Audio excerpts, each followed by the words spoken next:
Assalamualaikum Syara, rakan mentua yang dirahmati Allah.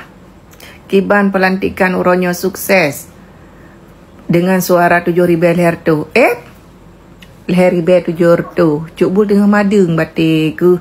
Hanya tak pegah habar, cuman ikut serta menonton aja.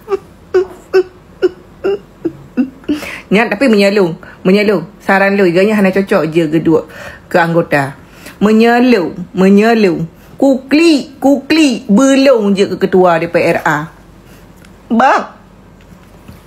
Bet sagai-sagai ni wo. Menyahana ni bolong ke ketua. Lang malai masa long ni bawa ke anggota. Ke ketua langsung bang ketua. Anak tu apa gai ke? Dia awaknya dia ke siapa? Nya sempai dia ke siapa? Hanya merempok siapa?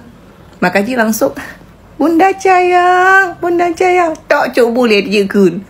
Kenapa kau cuk boleh seleb? Ada hanainan. Nak palain. Yang batik ke nyang kata pu ke kata kakak turis cuk bolehnya apa. Maka je bakal pegah ngak jilat ngak makan. Apa yang kau jilat dikai? Cik mampu menanah. Antum tadi dengar warta berita batik. Awak kah dia kun. Ya kakak ni awak kai lapor langsung ke dia kantor polisi lapor. Ya Allah tuah takut. Lah dia tak ada ji bunuh nakal. Dia tak ada ji ilmu posisi bunuh anak kumadir.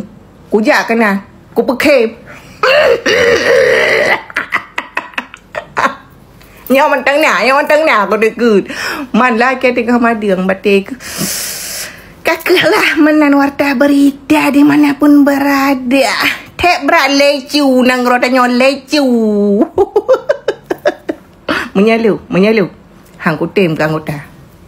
Malamnya julung nang petubit rekomendasi beja ke ketua. Pajan cik lom taduk ke ketua. Kadang cik 5 tahun ke hana tahu pilih le. Alai teman-teman. Nak mentah story cuk bul. Jangan pegah-pegah ke mati apa. Ke mata udip. Cuman baru kumadi geng. Hanya tak ada sebab media takut galak gop gelung.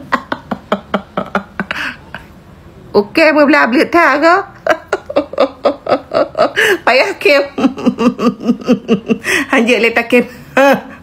Hanya ke boleh. Takut itu piumpungan ni. Assalamualaikum. Kan.